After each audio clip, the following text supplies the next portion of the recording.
Is this better? Okay. First thing I want to do is welcome you guys for being here today.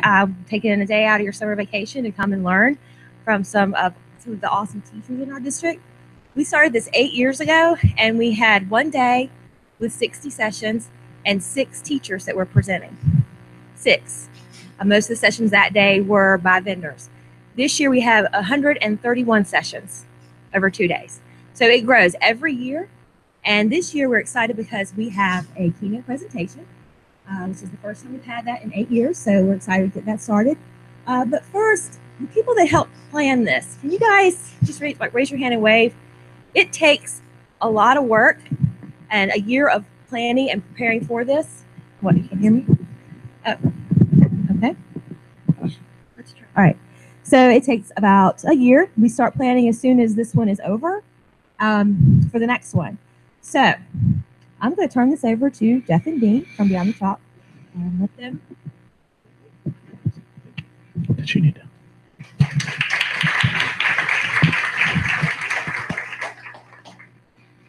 Okay, we'll get our mic set up here. Oh, that's like, I guess you can all hear me, right? All y'all? So my name is Jeff Cruz, and this is my business partner, Dean Phillips. We are Beyond the Chalk is our company. We stepped out of the classroom about 5 or 6 years ago now, and we do professional development with teachers all over the United States. As teachers, one of the things that we saw happening in our own districts as well as outside of our districts is that there doesn't seem to be a trouble, spending dollars on technology, but when it comes to the professional development side of things, we're actually taking that technology and applying it into the classroom. There seemed to be a gap, right? A lack of good quality professional development. So Dean and I, with the permission of our wives, stepped out of the classroom and said, this is what we want to do. We want to fill this gap and really help teachers understand how they can effectively integrate technology into their classroom. So thank you for inviting us, and we're really appreciative for this opportunity to present to you today. Excellent. And as Jeff said, my name's Dean. Just real quickly, a little bit about myself. I was in the classroom for 15 years in middle school. How many middle school teachers do we have? Awesome. So you guys will understand the jokes and not smell all the other smells that everybody else smells today, right? I had kind of a unique experience in my classroom. I taught in rural Montana, and when we talk about rural Montana, rural is pretty rural. I had 250 people in my town, and I taught in a K-8 school. We had 3 classrooms, 3 teachers, and I taught 5th through 8th grade for 15 years. So it's a little bit different experience, but I wouldn't trade it for anything. It really was kind of the survival of the fittest. If you can imagine, as a first-year teacher, accepting that position and trying to do the logistics of that. It was definitely challenging, but yet very rewarding as well. And my experience, middle school as well, middle school science teacher. I did that for 9 years, and then got kind of sucked into the technology vortex, became the district technology coordinator. And in doing that, I learned a lot about technology, very steep learning curve. And but what I realized is that a lot of what I did was the technical side of things. And while initially I was very challenged by that, I really missed that interaction with individuals, that teaching aspect of it. And so, again, we kind of took this a little bit of a circuitous route through the University of Montana working on a NASA project, but eventually ended up starting Beyond the Chalk, and we enjoy working with teachers like yourselves, and hopefully what happens is you'll come away with some ideas about how you can be innovative, transformational in your classroom practice. So this morning we're going to challenge you. We're going to ask you to take some risks and participate through this. So hopefully it's not just an hour of you sitting and listening, but we're going to ask you to participate and be active members of the audience today as well. So how many of you have heard the saying, it's just like riding a bike? Yeah, almost all of us have heard that, right? And why do we say that? Because we never forget. So think about the hours of practice that it took to master this skill. all of the different combination of systems, its balance, its muscle memory, it's even probably some verbal cues that we got from whoever was training us, right? And we put all these together, and after hours and hours of practice, it becomes kind of the set of algorithms that our brain stores away. And even if you haven't rode a bike for months or probably even years, would think that you probably would be successful riding a bike today. Yeah, because we had that confidence, right? We said, hey, we've done this in the past. We have our 10,000 hours, as Malcolm Gladwell says, of practice, and we've mastered that skill. So this can obviously help us, but this can hurt us as well, right? Because if the skill changes or if something changes, we don't necessarily know how to deal with that. And so if we take that analogy and apply it to our classroom as teachers, we really have a roadmap, right? It's kind of like riding a bike. We've done it for, if you're a new teacher, not so much, but if we've been in the practice for a while, we know where our start is, we know where the finish is. Our framework is our curriculum, right? Standards that help us actually make it from start to finish in a year's time. So we're going to get back to this in a little bit, but first we want to kind of take a step back and really look at innovation and how it's occurred through history. So here's the question, and you can shout this out. Can you name these items? All right, so we're going to start with this first one here. Anybody know what that is? Come on. What do you think it is? Telegraph? No, Morse code? No. Keep trying. Anybody? Bueller? Anyone? No. All right. That is actually a microscope. Right? That's a microscope. That's an early microscope. Now, if we take this and compare to this, which is an electron microscope, look at the difference in technology and the change that's occurring between these two devices. All right, this next one's a little bit easier. Sundial, it's a timepiece, right? So what does technology do to the timepieces of today? Well, we have our smartwatches, right, that do more than just tell time. So think about the innovation and how you had to kind of change a mindset to move from our older picture to our newer picture as we go through these. How about this one? It's a monocle, right? So we can see this. I mean, that's pretty obvious. Now let's take a look at this innovative piece right here. Anybody know what that is? It's a contact lens. What does it do? Magnifies? Looks like the $6 million man, right? No. So it's not, it's not like, but that's actually a contact lens that was developed by Google. It actually has the ability to detect blood sugar. Right, it can detect blood sugar and actually alert you when your blood sugar becomes too low, and then you can take all the steps necessary. So that's, again, looking at a major difference between these two pieces of technology. Again, an easier one. Shoes, yeah. And so how do we become innovative with shoes? Well, we developed the Moonwalker shoe. So this is actually on Kickstarter. And it's supposed to give you the feeling of walking on the moon when you put these shoes on, right? So kind of that gravity-defying feeling as you walk in the Moonwalker shoe. How about this? It's a compass, right? Helps us sense direction. So if we take a look at how technology has changed, we can see that the next one is your GPS, right? And now it can detect, if you have them in your cars, it detects how fast you're going down the road, tells you exactly where to turn, tells you where traffic is backed up, all those things. So we've come a long way since the compass to today. How about this one? Chalkboard or a slate, right? And so today's equivalent of that is the iPad. So a wireless slate, a digital slate. This one, how many remember these? Yeah, look at everybody raised there. Does anybody not remember the floppy drive, right? You could just flap it around. And if you were really, really good, remember, you could take a hole punch and you could punch out another notch on the other side and get a double density disk, right? You could double the capacity, which was what, 512 kilobytes? Isn't that what it was, right? So how has that changed to today?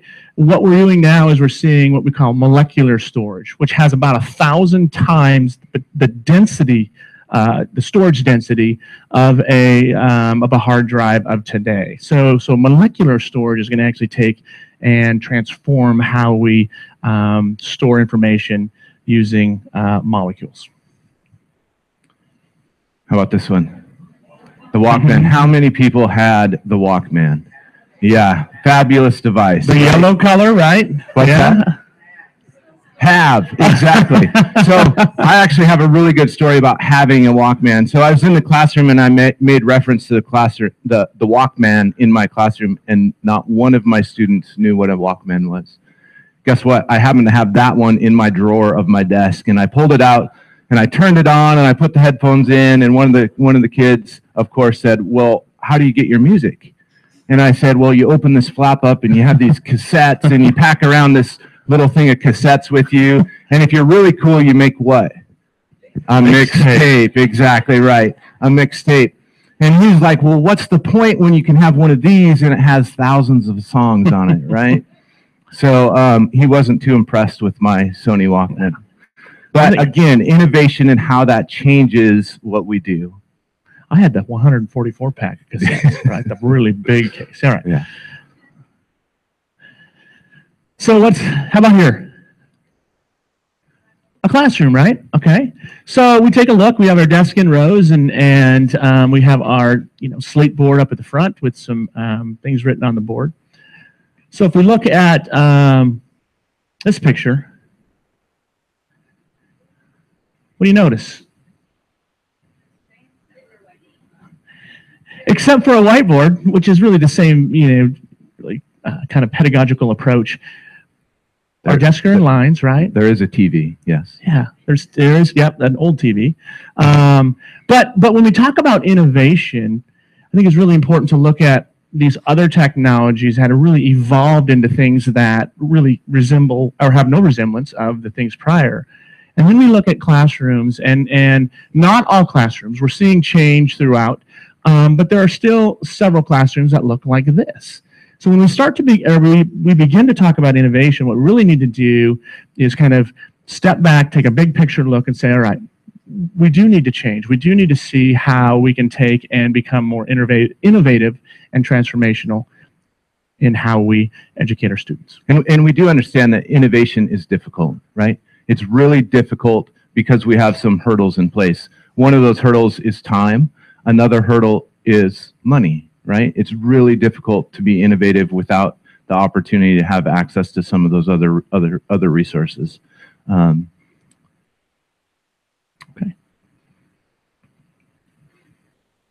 I'll just like to give you a second to read that there. And so this really kind of just brings all these different pieces that we showed you earlier together. We're really trying to create these environments where ideas can connect, where we can be collaborative as educators. And so what we want to do is kind of jump off from here and really start to challenge you a little bit as we move forward. So we all know our ABCs, right? We know our letters. We've been taught that from a very early age. And up here we have some examples. But what happens if we decide we're going to change the rules? What if A no longer equals A and B and so on? We're going to give you a little test, right? High stakes test here. Everybody's going to be involved. On the next slide, there are several symbols. And what we're going to do is we're going to ask you to memorize as many of these symbols as possible. So I can already see people starting to get sweaty hands, right? They're going, oh, geez. No phones out. Okay, so no pictures. Middle school students, we're middle school teachers, right? No pictures. Okay, we're only going to give you between 5 and 10 seconds, so you got to be quick. On your marks, get set, go.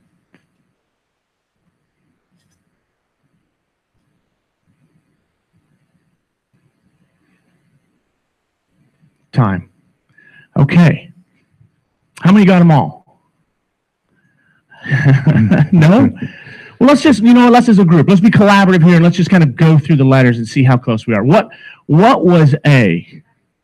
A backwards L. Looks like that, right? Nice job. Oh, we might have some overachievers. How about B? What was B? Oh, U? Okay. What about C? You're not doing that to me, right? All right, yeah. So far, you've got 3 of 9. That's really good. But let's move to the next letter. How about D? Like this?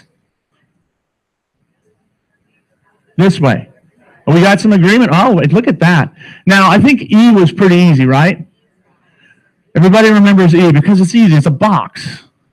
I think, Dean, we might have... All right, what about F? Uh-oh. Uh-oh. Now we got some disagreement. Oh, well, you're saying this? This was F? G? Oh, we got some people there that are doing well. So G was down here like this, right? H? Upside down U? See, look at that. Look at that. You guys are doing really well. Opposite. So you're seeing patterns. How about I?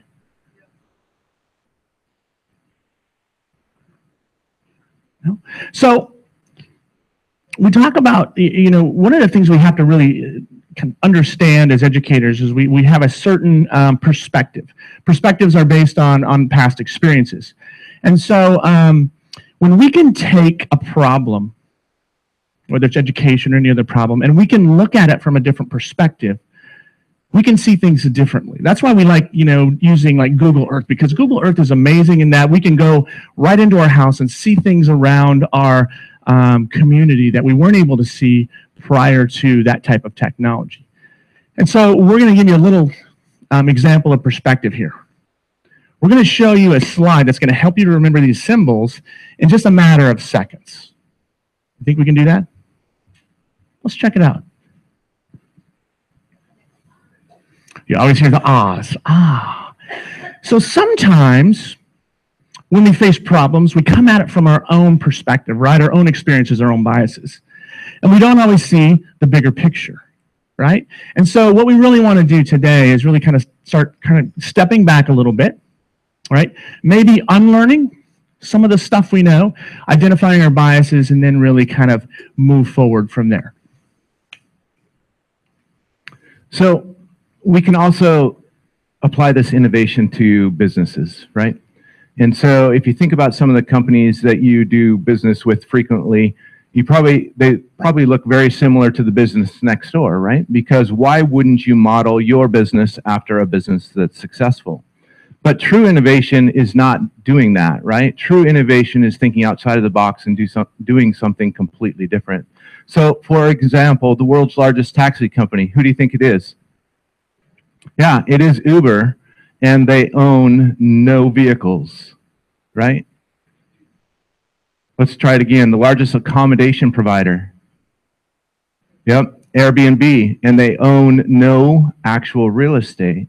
So think about how this innovation has changed this business model or these business models, right? And the final one, the most popular media owner, Amazon, Facebook, YouTube. It is actually Facebook. Why do they own all of it? Who's creating content for them? Everybody else, right? Everybody else is creating that content. So think about that innovation and how that's completely changed our business models that we're experiencing today. So we've been looking at past and present, but I know all of you have heard the saying that, you know what, we're preparing our students for their future. And 65% of today's students will be employed in jobs that don't exist today, right? And so what we wanted to do is now glimpse into the future and see what those jobs might be that don't exist today. So we're going to take you through a couple of these. 2025, digital death manager, a life logger. Now, that seems kind of morbid a little bit, but if you think about it, every one of you, you're creating a digital footprint. When you post to Facebook, when you post to Instagram, when you post to all these social networks, you're creating a digital footprint about your life. And you're creating really a story. And so think about when you near the end of your life and people, come and they celebrate your life, somebody is going to come in and they're going to take all of those pictures, all of those stories about you, and they're going to put it together into a nice story that tells about your life and the things that you've done in your lifetime, right? So that's the first one, a life logger. Unschooling counselor. More and more students are starting to hack their own education. And for educators, we need to make sure we understand what that means, to us as institutions, but also to our students. So as these students bounce from one place to another, they may spend 6 months in Wilmington, they may spend 6 months in Montana skiing or doing whatever. They're going to have somebody help them determine what credits they need, what classes do I need to take in order to graduate, to go to the next level, to get my high school diploma, and then move on. So somebody's going to have to take care of that piece. Has anybody read the book Hack Your Education? An interesting read. The gentleman who writes that book talks about how he made it through high school and then just really wasn't interested in going forward, one, because of financial reasons, and two, because of interest. But he ended up rooming with his friends who were going to school, and he attended classes with them. And guess what? He didn't have to pay for them. The professors didn't realize he was in the class and not a member of the class, and he got his education for free. Yes, he didn't get the little certificate that said you have a degree, but he got the information and the education. This next one, this is kind of my favorite here, this 3D printing handyman. So your washing machine breaks down. You call up the repair person, and she comes in her van, and she comes in and says, "What's the problem?" You've got a Maytag model, 8675309, and you got that. Nice. Good job. They got the Jenny reference. So you got a model number, so she looks it up online. She says, okay, here's the part. She goes out to her van, fires up her 3D printer, and prints that part right on her 3D printer in her van. There, comes back, fixes your washing machine, and you're good to go from there. So we don't have to order on Amazon or wait for it to come from, overseas. It's all done right there. And then, of course, we probably need this today, but even more so in 10 years, the digital detox specialist, right? All this consumption of digital information, somebody's going to have to take and bring us back so that we remember that there are other things besides technology that we need to do to be healthy, and to stay active and those types of things. So somebody is going to have to support those suffering from digital overload. I might suggest that my 3 daughters suffer from this already, but that's just, don't tell them I said that, please. All right. So again, we're gonna ask you to try to remove your bias and answer a question. Okay. So which line is longer? How many people say the top line is longest? How many say the bottom line is longest? How many say they're the same length? Okay. And truly, if you look at that, it looks like what? If you're just using pure observational skills, the top line is longer, right?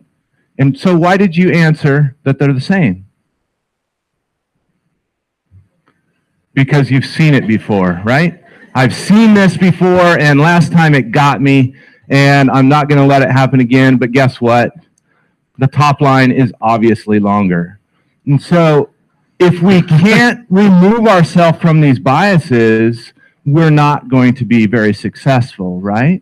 If the question changes and we use our same perspective, our same information, we're not going to be successful. So it's really about trying to unlearn something, right? We have to unlearn some of our biases, some of those things that we think are facts, and reapply knowledge to the question. So again, bias oftentimes creates our perspective in our world. So we're going to kind of transition here again. So and this is we put this in here because I think it really does capture the essence of where we are in our beliefs. We're creating this world, or we're interacting in this world, and we're basing everything that we do on our perception of that world again, and a lot of those perceptions actually don't hold true today because of how many innovative technologies and changes that have gone on in our world.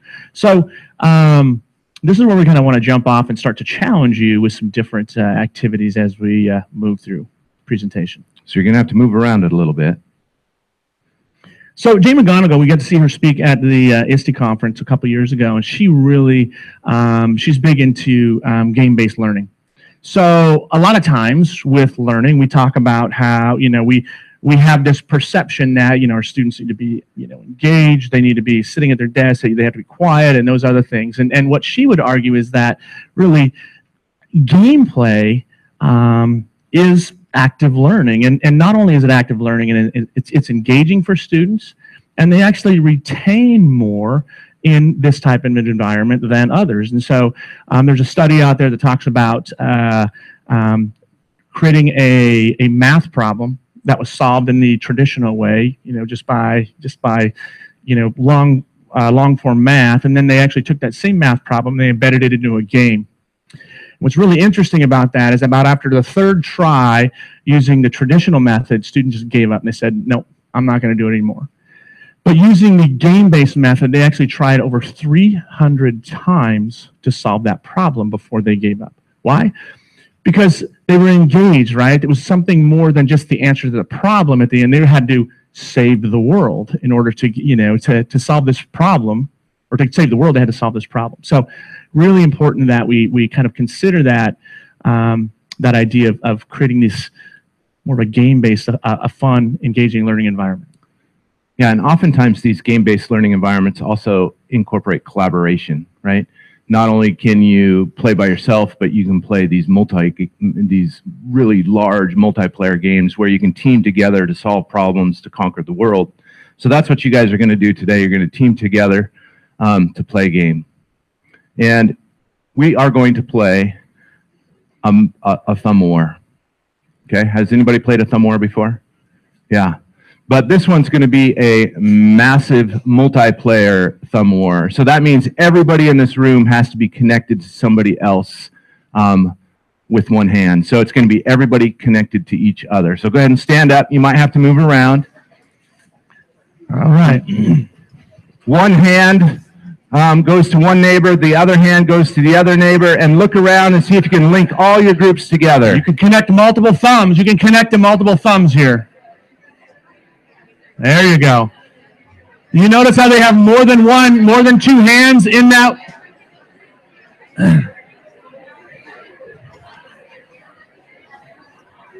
Now, we're going to give you the go command. Don't start until we give you the go command. Make sure now, you can connect more than one hand into there. You can connect. So go ahead and put another thumb in there. Right into there. There you go. Just like that. Oh, good. Connect one, yeah. You can do more than two hands in one. You can have multiple thumbs in here. If you notice up on the screen up here. Oh yeah, look at that. There we go. Now we're talking. Now we're talking. Here, you can put yours right in here. Right. So right here, right in there. Look at that. Oh, there you go. Okay, the rules of the game are: 1, you got to say 1, 2, 3, 4, I declare thumb war. We'll do that together. 2, if you hold them down to the count of 3, then you are considered the champion of this particular round. We have somebody, all right? and because we're in a school, we have to say, try not to ride around and jerk and do all those things that you would to really win. I know. We work with teachers all over the country, and teachers are very, very competitive people. No. So, so don't hurt yourself or pull a muscle doing your thumb war. Okay, ready? 1, 2. All together. Let's start over. You guys all have to say this together. All right. 1, 2, 3, 4. I declare a thumb war. Go.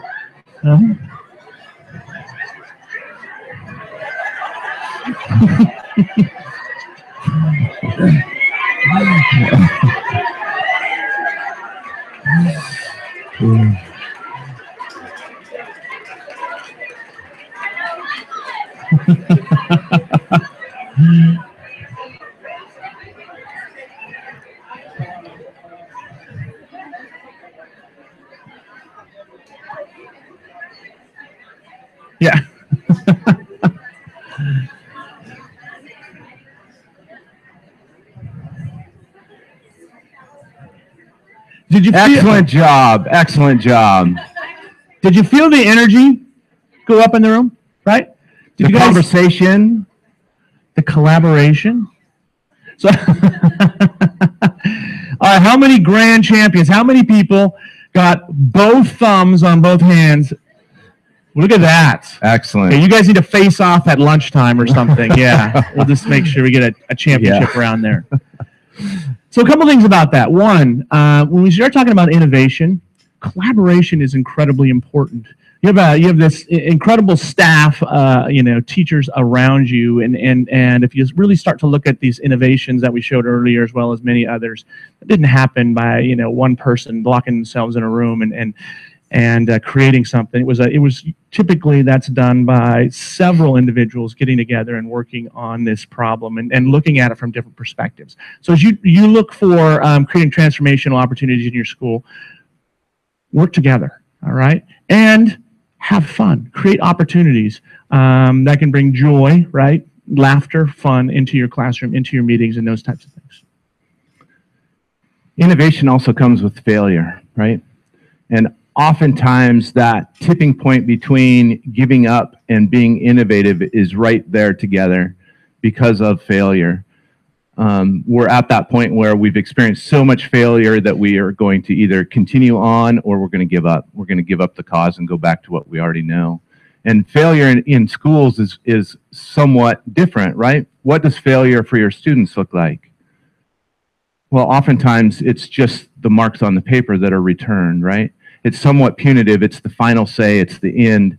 They don't necessarily always get to relearn and learn from their mistakes. And so I think that's a key piece of this innovative process as well, is creating an environment that, one, failure is an option because we think failure is important, but also creating an environment that you can fail successfully or fail forward, right?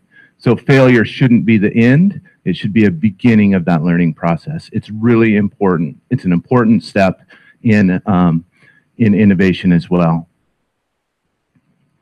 Okay, so we're going to ask you to relearn something today. But again, before you can relearn something, you must unlearn it, right? So how many people want to hear Jeff in his Yoda voice? I always do this to him. He does.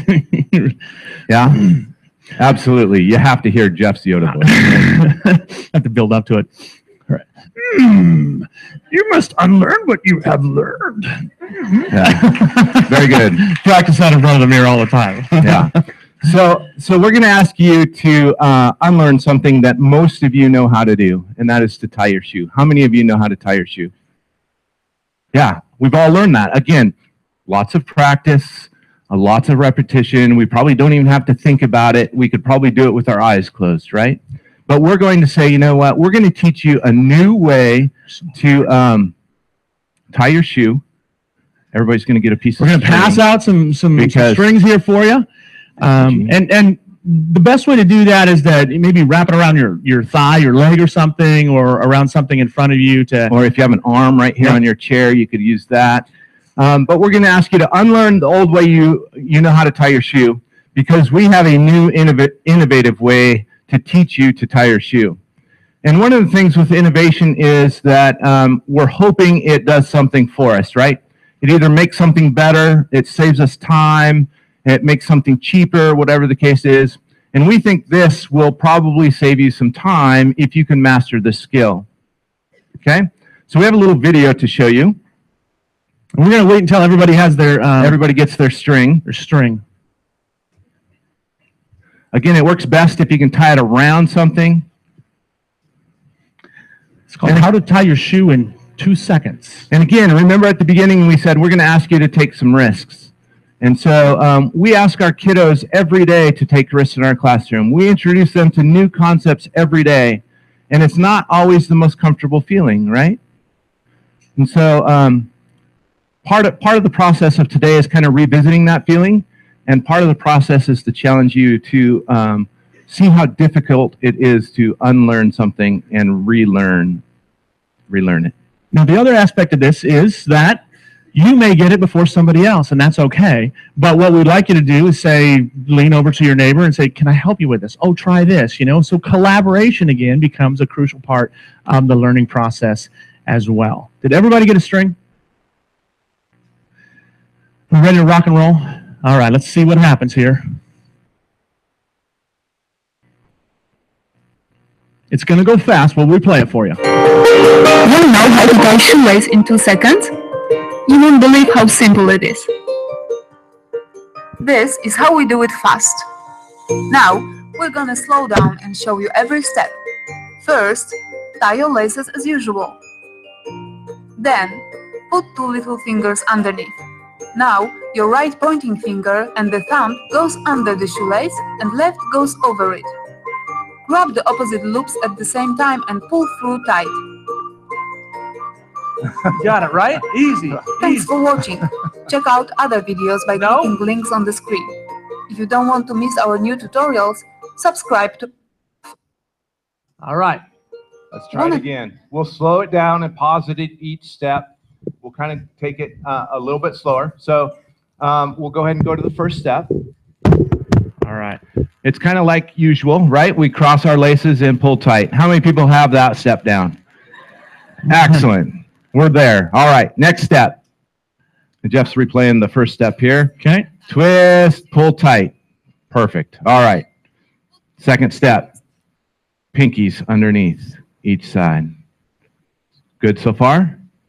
Okay. Let's go ahead and continue on. We like to call this lobster claws, right? So pinkies underneath, lobster claws open.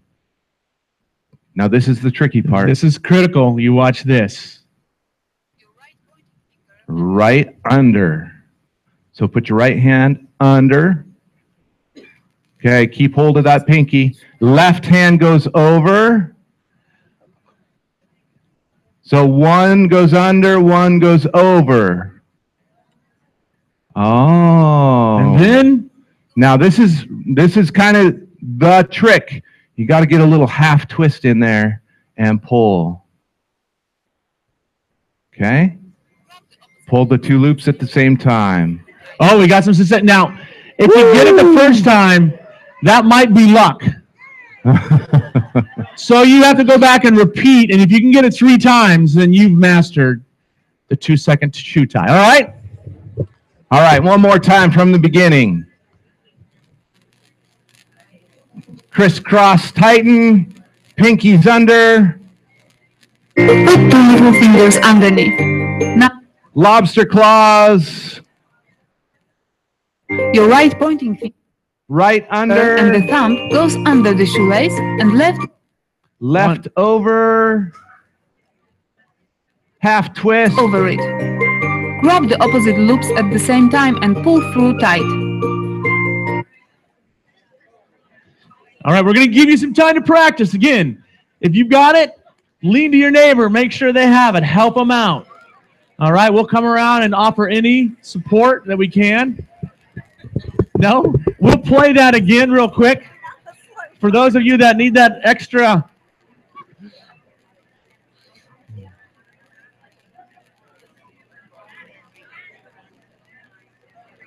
All right, that video is now playing up front there. If you need a extra refresher. We got hands going up. Somebody had success. Yeah, you did? Really? A little different than that, but you're very fast at it. Oh. Very cool. my daughter and my nephew both tie the shoe that way. They're just. Yeah, exactly. It is. There you go. Yeah. Nice work. Oh, we'll go back. I'll step you through those for those of you who need a little extra help. All right. Again, so up on the video, here are the steps.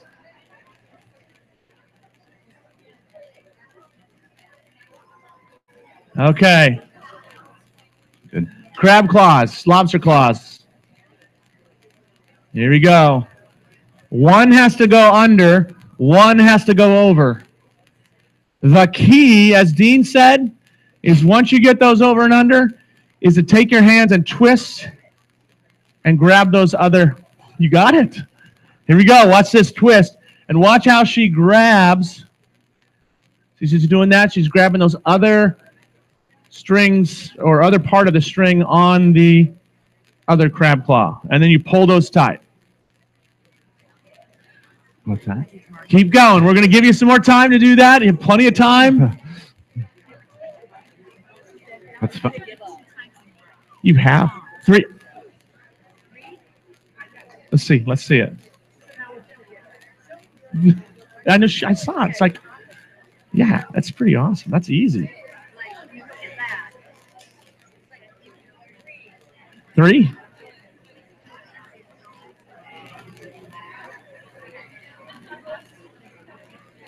So twist your hands this way. Now grab this with this one, and then this have to go up here. You have to grab this one with the other one. There you go. Pull it through. Oh. So it's kind of grabbing those other pieces there. Is it? Nice. Perfect. You got it? Some of you have it. You're sticking with it. I know. This.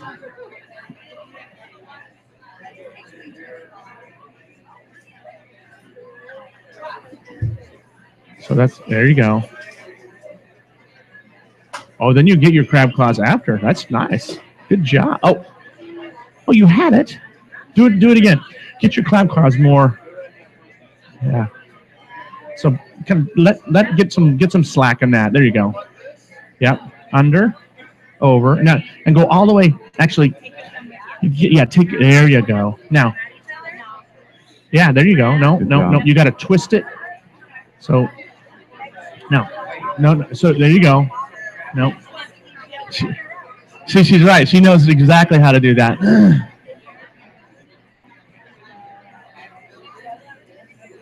We're getting it? 2.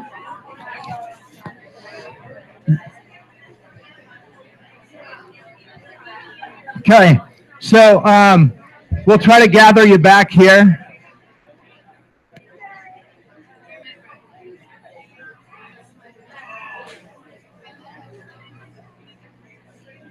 Nobody wants to stop trying to tie their shoe.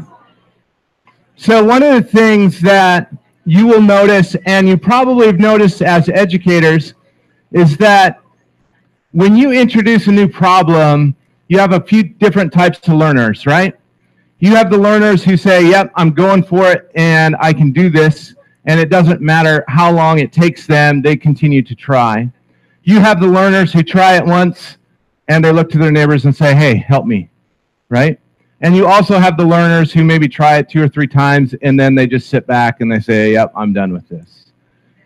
So, or the fourth one. The ones who just keep going and they don't listen to anything else in the presentation. They just try to tie this. This is it. Right? I've lost them. That's exactly right. But innovation and change isn't easy, right? It isn't easy. And so you have to allow all types of learners to be successful. And so think about how you structure that classroom to make that happen as well. And the other thing that really we wanted to point out with this particular activity is that it's hard to let go of that bias that you have about tying your shoe. Right now you're saying, this is no way is this faster than how I currently tie my shoes. But if you were to practice that, you would become incredibly fast. In fact, my daughter and my nephew, that's how they tie their shoes. And I always have them show me because they are so fast at tying their shoes that way. But for them, it was a little easier because, especially for my nephew, he hadn't learned the other way. So this is the only way that he knows how to tie a shoe. Unlearning becomes much more difficult because, as we indicated earlier, that bias that we have already is kind of always there, and it's always, kind of saying, hey, there's a faster way. I can do it way faster than this way. So keep that in mind as you're trying to transform your classrooms, that unlearning something is hard and it takes time, and you're probably going to fail. But hopefully what you do is you fail forward. Okay, so we're going to take you into another opportunity to unlearn. And so we started the day asking about how many of you could ride a bike. And so we're going to transition here. We're going to open up the curtains and we're going to put up our screen. But if you look really closely here, what does this say? Yeah, reverse bike, right? If we start all the way at the bottom. And so we call this our reverse bike. And as we get things transitioned here, we'll just take a quick pause. Hopefully the curtain opens, doesn't knock everything off. And I think he's on the right side there. I'm not sure. Yeah. Oh, he's coming from out behind the forest there. And we're going to lift this up so you can get a look at a reverse bike. And so the magic reveal. This is kind of exciting. The pom-poms on the side. Yeah. We try to decorate it as best we can. It does look fast. Some flames on the side there. But it looks like a regular bike, right? How many people, by just looking at it, would say, yep, I can ride that bike? Yeah, almost everybody, right? But what if we said, you know what? We've changed one thing on this bike. And Jeff is going to show this as I talk about it. We've changed one thing. So we've added some gears on the front steering. You'll notice it has 2 stems instead of 1. And when Jeff turns his bike left, the wheel goes right. Oh, giddy up, right? And when he turns the steering wheel right, or the handlebars right, the wheel goes left. Oh. So we've changed one thing. Did I remember who raised their hands over in this area? Just a single one piece of that algorithm that you guys all said you knew how to do, right? We changed one thing. So we're going to ask for a couple volunteers who may want to try to ride this bike. Okay? Absolutely. Come on. Come on up. Okay. Now, one of the things that we like to do is, because sometimes it's really difficult for us to get volunteers, is we like to monetize this a little bit, or monetize this a little bit. We're going to add some money, a cash value. If you can successfully ride this bike across the stage, we're going to give you, how much cash do you have, Jeff? Why is it always my cash? I have $20. $20. With your name on it, cold hard cash, to ride. What's your name? Bob. Do you ride the bike often, Bob? Do you ride bikes often? No, never. Never? A couple caveats. We don't know if that's a good thing or a bad thing yet, right? So everybody cheer on Bob. Come on, Bob. Yeah, just to the $20 bill. See that $20 bill right there? Oh, let's make it fun. Oh, you're going way back. Get some space. You want me to hold that curtain open for you? Nope. Okay. Okay. Here is nothing. Careful, Bob. Okay, this is going to be... Go down now. Gotta go back to the start. I guess go back to the start, Bob. You can we should have set some ground rules, right? So an actual ride of the bike is you have to keep your feet off the ground the entire distance. Oh! Don't worry, I'm Bob, don't hit this box. Yeah, we don't want to run over the box. You will not run over the box. Is anybody else nervous? Other way, Bob. Want to try? Wow. It's really not as hard as Bob's making it appear. He's messing with you right now. All right, Bob. Now it's time to get real. For reals, Bob. Yeah, whatever. Okay. Are you shifting that See algorithm? now, Bob? Look at Bob. Look at Bob. Oh. Actually, that might work. Yeah, well, Okay. that would make Careful, Bob. I'm going to be a spotter. Yep, nope. Who's next? Excellent. Thanks for trying, Bob. All right, we got to have a couple more volunteers. Don't make me pick anybody. All right, remember you have an opportunity to win $20. We know this. We know the group. Come on up. We know the typical scenario. You're sitting in your seat thinking, I could do that. How many people are saying that? Yeah. I could ride that bike. Come on. Yeah. Don't be afraid. Come on up. Give it a shot. All right. Yeah, you are. You got it. You got Excellent. it. We just have to be spotters. We're trained professionals. All right. What's your name? Richard. Do you ride bikes often? No. No. Well, that's good. When was right? the last time you rode a bike? 5 years. All right. So this is the seat. Okay. Here are the pedals. Right. Okay. To brake, you push back. It's the old style brakes. The kick brakes. Are you ready? All right, give it a shot.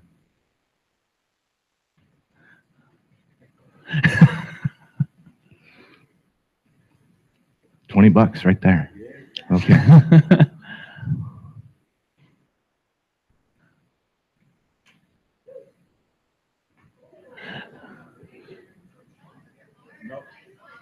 No? Okay. Thank you, Richard. Thank you. That's it? I see some people back there. Come on up. Come on up. Yeah, you're like thinking, all right. So, what's interesting is that as you watch people ride it, you start to develop new strategies, right? You're starting to realize that how many people thought this? Using the same method is not going to work. So you start to revise, right? Don't do that. You start to You want the change. seat down a little bit. No. I promise that won't help. Okay, thanks. Are you going to cheer me on? There you go. That's good. Okay, careful. I'm going to get on this side just in case. You ready? I have children at home, okay? Okay. You have to- Oh, yeah. Shift. Oh. Oh. Oh. I have energy. You want to go? You did. Go ahead. Try again. Try again. What are you thinking? You have to adjust when you get on, and that's the part you don't think about, right? Uh-oh. Oh, I see a running start happening. Yeah. All right, thank you. Yeah, thank you. We got one more. One more. There you go. All right. Nice job. Let's see, you've got to figure it out. Maybe. No, I don't have it. Maybe. No. Okay. Are you a bike rider? Oh, finally somebody who rides bikes. Let's adjust the seat a little bit. Up there.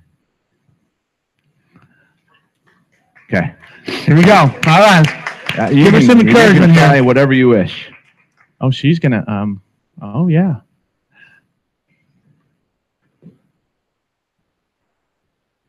Can you hold me up? Don't let me go yet. No, that's not me. All right. There you go. Oh, okay. I'm not holding.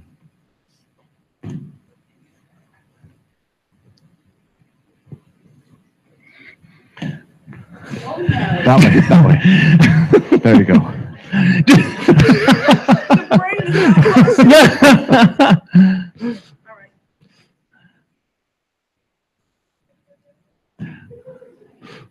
Thank you. You're welcome. All right. So the other part of this is we always say, that's great, but is it possible to ride the bike? Yeah, it's got to be possible, right? So I always say, Jeff, ride the bike. So again, oh, he's going to pick up his money before he rides the bike. Again, we talk about the number of hours it takes to master a skill or to unlearn and relearn something. You can't just do it in the first couple minutes, right? We know that because we have all of these biases that are pre-programmed, all of these algorithms that are in our brain. And what we typically do is we apply that old algorithm to the new problem. And it doesn't work very well. So what we have to do is we have to create a new algorithm that our brain can use to solve the new problem.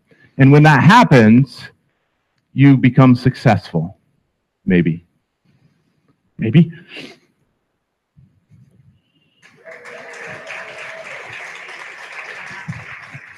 Woo! Woo!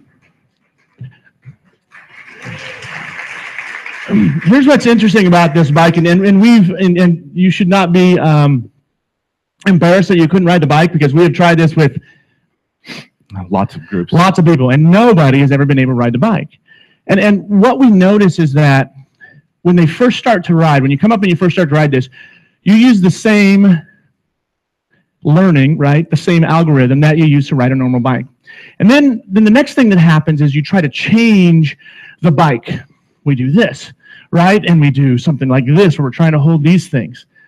It's only when you begin to change the algorithm in your mind that you're able to master this bike. I'm going to tell you, lots and lots of hours spent trying to ride this bike. I was out when we first built this thing for 4 hours in front of my house, sweating, swearing a little bit, and those things. Is a great story that goes along with that too. Yeah, so we were, a couple of years ago, we came to the Friday Institute, and we brought our bike with us. And Jeff had been practicing to make sure he could ride the bike in front of folks, and he'd been practicing quite a bit.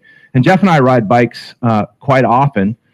And so after our presentation at the Friday Institute, we were invited out to the beach, and we jumped on a couple of beach cruisers. And this is before any adult beverages. And we were going to ride the beach cruisers down to the waterfront. And it was dark out, and we turned our lights on our bike, and I took off pedaling. I'm in full conversation, and I turn around, and there's no Jeff. I'm like, where'd Jeff go? So I circle back around, and Jeff's on the side of the road, and he's standing there, and he's shaking his head. I'm like, what's going on? He goes, I can't ride it. And I said, what do you mean you can't ride it? And he said, I can't ride a regular bike. He said, I'm trying to turn the opposite way, and it's not working. And so, of course, I laughed at him. Yeah, a lot. And I tried to get my phone out to record it, but unfortunately, my battery on my phone was dead. But it took Jeff about 5 minutes before he was able to successfully ride a regular bike. It was strange because my brain had kind of switched algorithms, right? And it said, this is what you know about riding a bike. And it was, again, like Dean said, I was frustrated because how can I not ride a bike? I've ridden bikes all my life. And at about 5 minutes in, something just switched back, and I was able to ride it, no problems, no weaving around or anything. It just came back. But it's really interesting how, again, we have to kind of unlearn, right, to relearn. I guess the other thing we talk about this bike, and it's the analogy too is that if you try to do it by yourself, it's going to be a lot of hard work, right? A lot of blood, sweat, and tears. The other story, when I was out riding this bike in front of my house, you don't really see this part of it right away.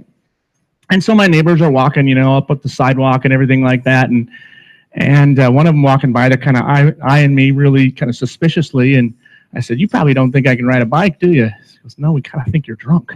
And but I think the important part of this is that the way that you're going to be successful, just like if you have kids, how you taught your kids to ride a bike, you didn't just throw them on a bike and say, all right, go. You were right here holding on to them, right? You put the training wheels on and those types of things. So as educators, I think what we have to remember is that with our kids, with our colleagues, sometimes it takes somebody holding that seat to help them, right? Unlearn to relearn, to create transformational change in your classroom. Questions on the bike? So we'll have the bike around all day. If you want to try the bike without having to be in front of folks, it will be available. Yeah, so you can ride it, you're not in front of everybody, right? Because I know there's several of you out there that are thinking, I want to ride that thing.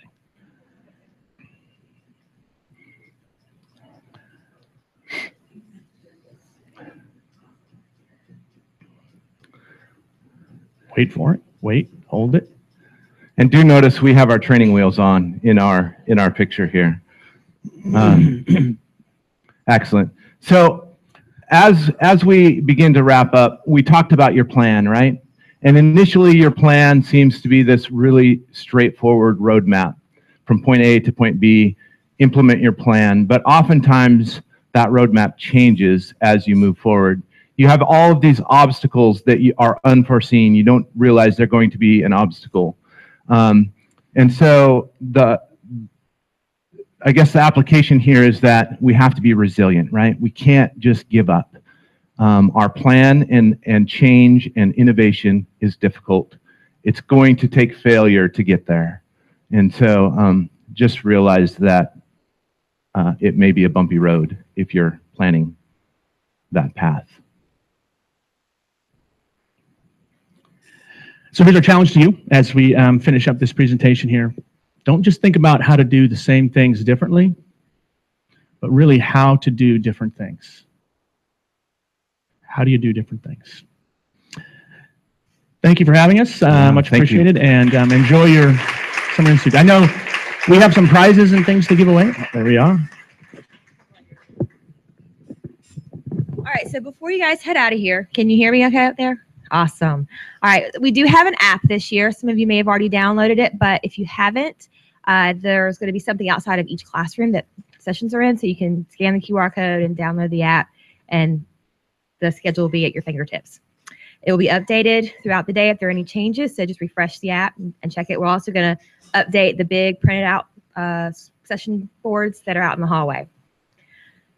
You're going to get a CEU card as you leave here this morning. I leave the keynote that's already signed for the keynote.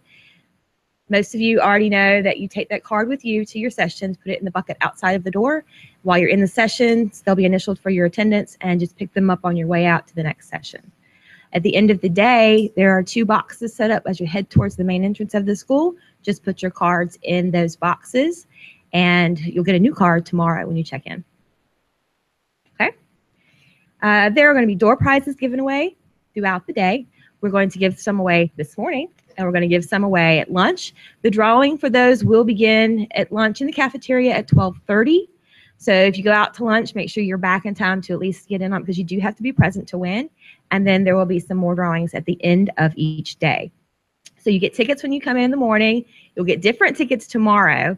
So these tickets today won't work tomorrow. So keep hanging on to your tickets. And if you leave early, just give your ticket to somebody else.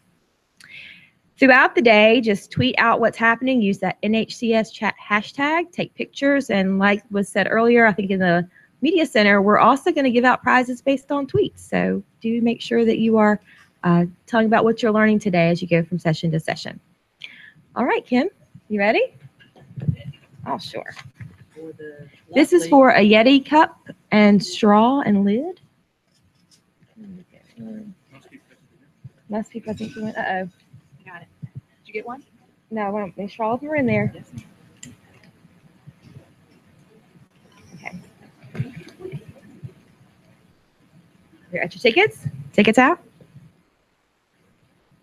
564616. 564616. All right. Moving on.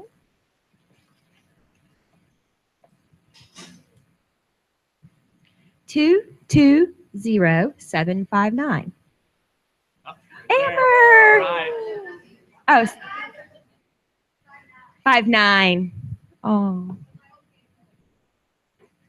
220759. That's her. Oh, good. It's Marsha. All right. All right, guys. So as you leave, you'll go out those doors and you'll get your, yes, we do want those back. So you just put them on the back of the chair as you leave in one of the back chairs. You absolutely want to keep it.